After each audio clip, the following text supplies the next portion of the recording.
So,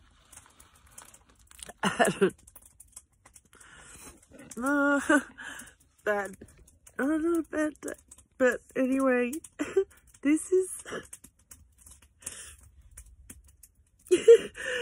a physical flashback where I don't see anything. I can't open my eyes. They just...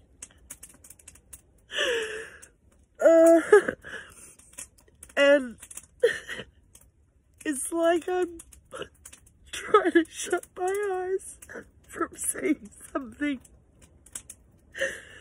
really bad. But I don't know what it is, but I can't open my eyes. It just like, I can't open my eyes. And it hurts. As in, I can't shut my eyes hard enough. And I want to open them, but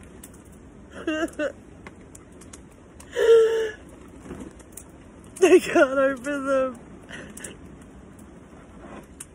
And it actually hurts.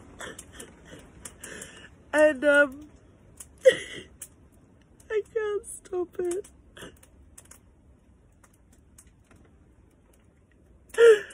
And I don't know what it is.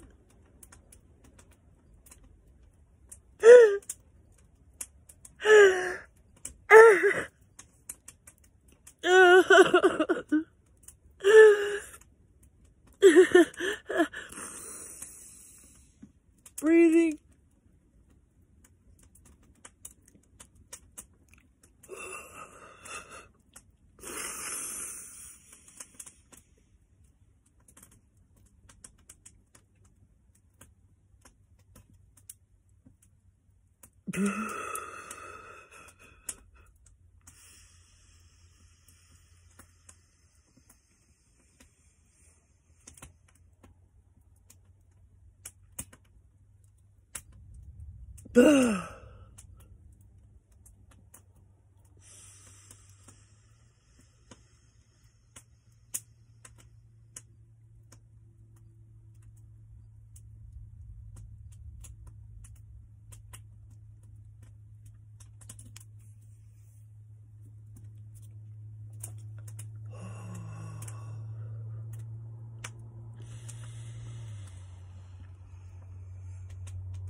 That hasn't happened for a while, and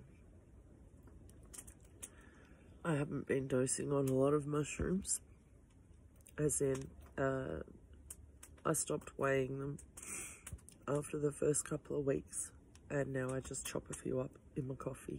So I'm not really having much. It's, you know, if you did grind it up and put it into a capsule, it's probably only a microdose. But I didn't have any today, as in I had some this morning, but I was out today. And I got really angry by the time I got home. Very, like, rage. Then I hit my hand on with the hammer. And, it's like being an animal. Anyway, I don't know whether that is what has triggered this, or maybe not having enough mushrooms today. Or it could just be, this is the way it's going to be forever.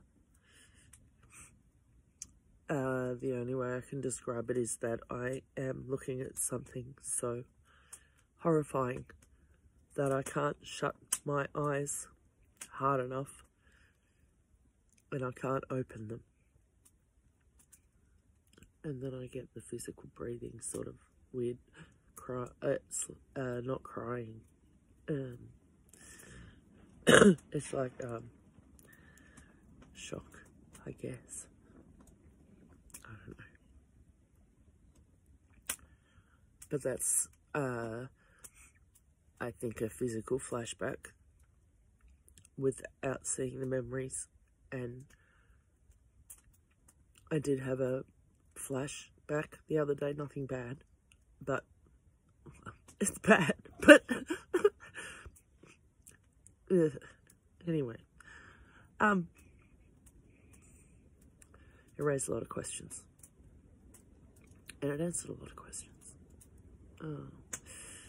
So whether that is the reaction, delayed physical reaction to the mental flash I had the other day when I was just driving, very clear. Once I get a flash, I can't get it out. It's like I had a dream, right? A very vivid dream, and I can see it like a photo. And I can feel stuff. And I kind of just know stuff without knowing it, if that makes sense. It's hard to explain. So yeah, either that's a delayed reaction to the memory I had the other day, or it's a pre-reaction to something that's coming. I think that your mind and your body, they obviously separate during these traumatic experiences. So I think somehow your mind and your body remember things separately as well, because they were separated from one another during the event. They experience things at different times from the same event. I think that's what's happening. Yeah, whether it was the lack of mushrooms today. I've been up and down today, highs and lows, very manic. But when I say manic, it's like, yeah, not all the time, but sometimes. I just don't like going into town. I don't like going anywhere. Yeah, I don't know what that's from. I've been very, very, very angry today. Very, very, very, very angry.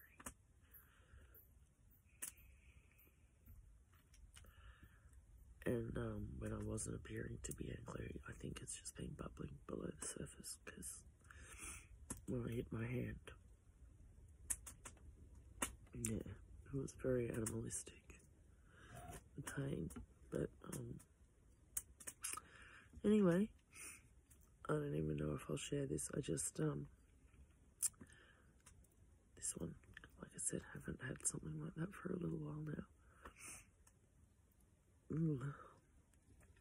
It takes a while, like as in I'm gonna get this now for a couple of days. That's okay.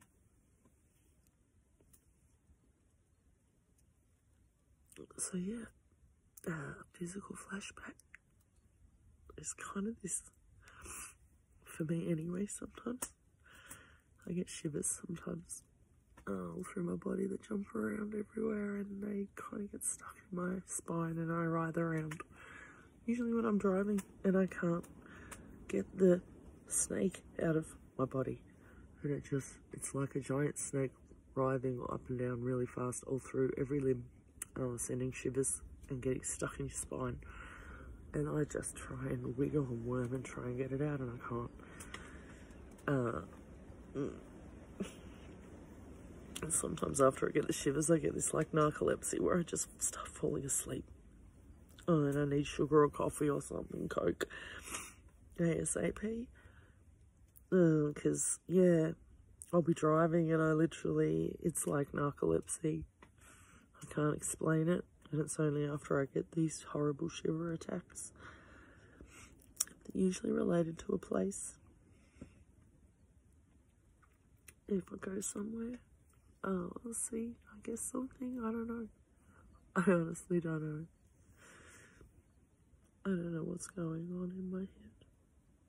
I never have, but I really don't know what's going on in my head. It's very tiring. And this is why I can't be in society, because I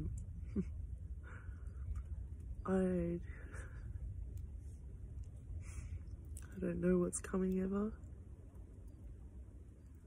I don't know who I'm going to be from one minute to the next.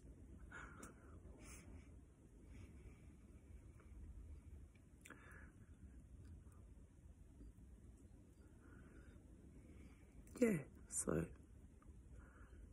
I'll rewatch this and maybe I'll just show it to my new therapist. Yeah. Anyway, if you've got repressed memories, this could be something that you're gonna face.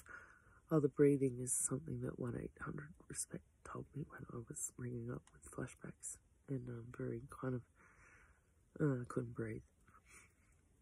Oh, so you do 4 breaths in, count to 4 in with your nose, and then hold for 4, and then breathe out for 5 or 6, a bit longer.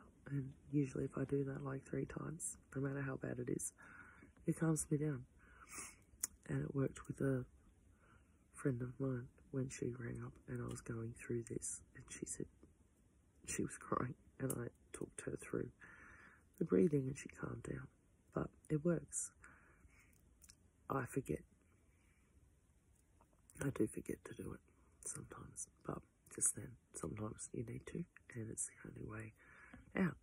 And it works. So, 4 in, 4 hold, 5 or 6 out, through your nose, and out through your mouth. So, in through your nose, out through your mouth. And it'll get easier, and honestly, I reckon maximum like 6 or 10 breaths, and you'll feel better. It does something. I think your breathing sends messages to your brain, and it creates a cycle of never-ending messages, and you get stuck in it. So if you can do the breathing, it stops sending the messages to your brain that your breathing is erratic, and then that by default stops sending messages to your brain that maybe your breathing was erratic in the past because you had been in a very traumatic situation, or more than once, or whatever. I think that's what it does. It breaks something in your body messages. Your brain to your body, body to brain, and brain to body. And it works. So if anybody gets anxiety attacks or panic attacks or these kind of things, or crying or whatever, any time, if you're getting angry, this is really good if you, I haven't had to really do it in public, but they say if you're at work, or if you're having if something's really stressing you out, or at home with your kids, you can go and just lock yourself in the toilet. Say you go in the loo, and just go do that. You'll be back in a couple of minutes, but you will feel better. So anyway, it works for me. It worked from the very beginning. The first time they told me to do that breathing exercise, I calmed right down within 3 breaths, and I was on the phone. And yeah, so since then I have practiced it because it does work. So yeah, anyway, that's that. I'm very tired, but I just made a coffee. It doesn't matter. I sleep whenever I want. I get up whenever I want. I'll be up at 3 AM starting the fire again, no doubt, and looking for Elon's little glittery line of lights in the sky. Would you want to go up and be stuck in a spaceship with a whole heap of other rich people, when it's a known fact that most rich people are psychopaths and obviously now very narcissistic? Do you think they'll have fun stuck in that little can, or do you think they might just turn on each other because they're psychopaths? Rich ones, entitled ones, desperate ones, trying to get off the planet. It's not that easy. Anyway, when you're up there and things are going crazy, practice the breathing. Might save your life.